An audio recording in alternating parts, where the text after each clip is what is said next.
नमस्कार, कैसे हैं आप सब?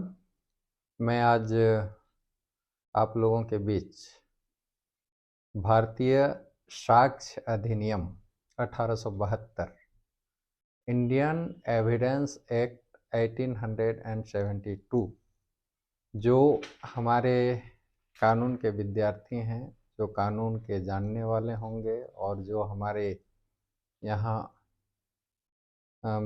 विधि से संबंधित लोग होंगे, सभी को, यहाँ तक कि आम जनों को भी इस कानून से होकर गुजरना होता है। और ये चाहे वो सिविल केस हो, चाहे वो क्रिमिनल केस हो, चाहे किसी भी प्रकार का मुकदमा हो, उन्हें साक्ष्य की आवश्यकता होती है। और वो साक्ष्य हमारे कॉन्स्टिट्यूशन के द्वारा प्रदत्त इंडियन एविडेंस एक्ट 1872, जो सभी कानूनों में जाकर के मिक्स होता है और न्यायालय में जो भी मुकदमे आते हैं, उनमें न्यायालय के द्वारा जो परीक्षण किया जाता है, उसी को हम साक्ष्य कहते हैं। और साक्ष्य में जो फैक्ट होते हैं, जो तथ्य होते हैं, या विवादात विवादात्मक तथ्य जो हैं, जिन्हें हम फैक्ट इन इशू कहते हैं, वो सुसंगत हैं, यानी रिलेवेंट हैं या इररिलेवेंट हैं।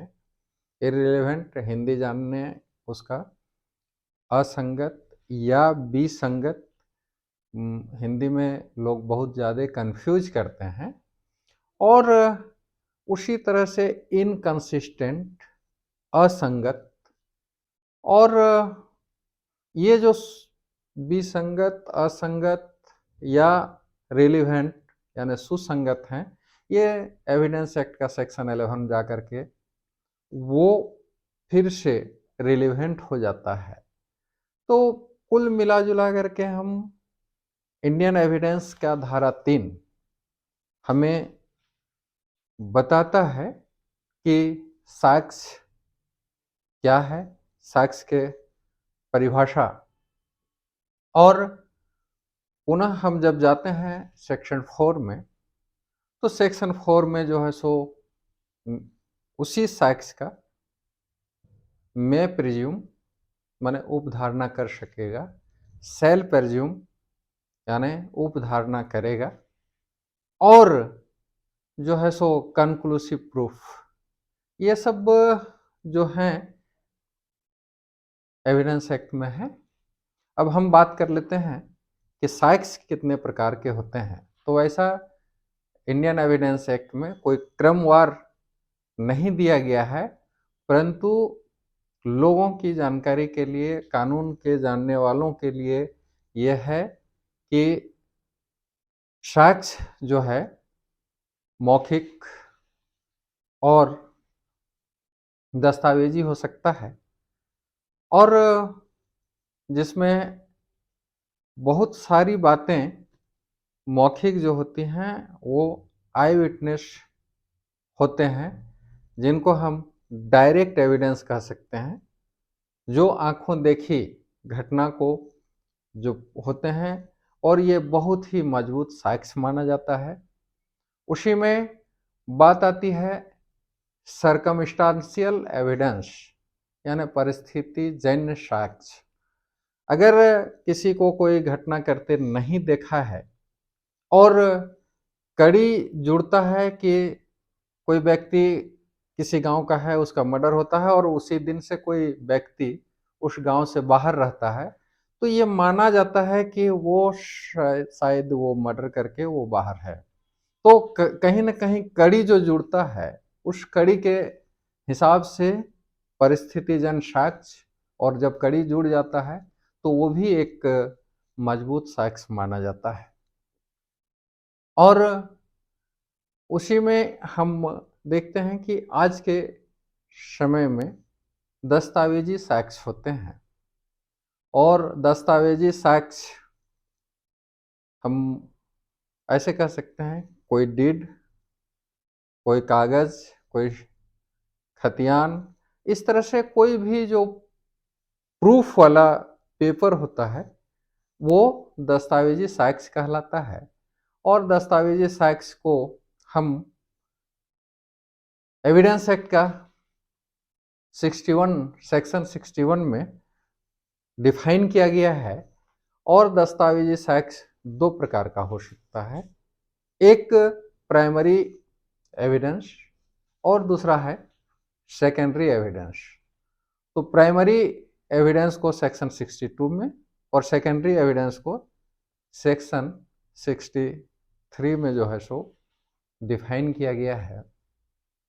अब इसको ऐसे जानें कि जो मूल दस्तावेज होते हैं वो प्राइमरी एविडेंस है और उसी का जो जेरोक्स कॉपी होता है या किसी कारण से मूल उपलब्ध नहीं हो तो वो द्वितीयक साक्ष्य या सेकेंडरी एविडेंस कहलाता है। वहीं पर डिजिटल या इलेक्ट्रॉनिक एविडेंस को भी दस्तावेजी साक्ष्य माना जाता है और ये आईटी एक्ट 2000 से गाइड होता है और इससे भी दस्तावेजी साक्ष्य माना गया है। फिर हम आगे बात करें तो फॉरेंसिक साक्ष्य, जिसमें से डीएनए टेस्ट है, अगर पिस्तौल से गोली चली है तो किस पिस्तौल का है, क्या है, इसके बारे में वो जब एविडेंस दिया जाता है या उसका जब प्रमाण दिया जाता है वो फॉरेंसिक साइंस के या किसी मृत व्यक्ति का नाखून, बाल, ये सब जो टेस्ट होते हैं ये फॉरेंसिक एविडेंस कहलाते हैं। वहीं हम रियल एविडेंस या उसको हम वास्तविक साक्ष्य को हम फिजिकल एविडेंस भी कह सकते हैं। जैसे किसी हत्या में प्रयुक्त किया हुआ चाकू को हम फिजिकल एविडेंस कह सकते हैं, यानी कि वो रियल, या रिवॉल्वर जिससे हत्या हुई है वो, या खून से लगे हुए कपड़े, ये सब जो है सो वास्तविक साक्ष्य के तहत आते हैं। वही है न्यायिक साक्ष्य, जुडिशियल एविडेंस।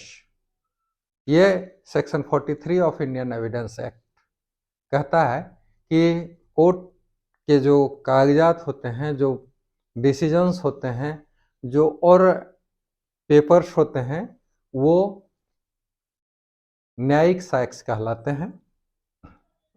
वहीं ऑरल एविडेंस जो है एविडेंस एक्ट का धारा 60 मौखिक साक्ष्य को भी न्यायालय मान्यता देता है और जो घटनाक्रम को देखे हुए रहते हैं उनकी बात को बहुत महत्वपूर्ण माना जाता है। तो ये है ऑरल एविडेंस। पुनः हम देखते हैं तो देखेंगे कि एक्सपर्ट एविडेंस भी है, जो किसी विशेष क्षेत्र के ज्ञानवान व्यक्ति या कानून को जानने वाले व्यक्ति वो जो है सो उसको विशेषज्ञ साक्ष्य के तौर पर प्रयुक्त किया जाता है। वहीं कॉरोबोरेटिव एविडेंस जो है वो है सुपुष्टिकारक साक्ष्य, यानी कि जैसे ही घटना के बारे में कोई कॉरोबोरेट करता है वो सुपुष्टिकारक साक्ष्य कहलाता है। और आप अंत में जो साक्ष्य है, जो सबसे कमजोर साक्ष्य माना गया है वो है हियरसे एविडेंस। इसको इररिलेवेंट माना जाता है, असंगत माना जाता है और जो है ये इसका कोई बहुत ज़्यादा प्रभाव एविडेंस एक्ट में नहीं है, इसलिए सबसे कमज़ोर साक्ष्य इसे माना गया है। तो हम समझते हैं कि आप सबों को साक्ष्य अधिनियम अच्छी तरह से समझ में आया होगा। और अगर किसी बात को लेकर के आप लोगों को किसी भी तरह का सवाल पूछना हो तो आप मेरे चैनल में मैसेज कर सकते हैं।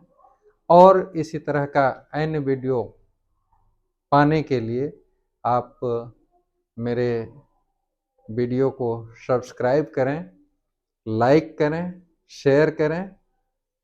तब तक के लिए जय हिंद।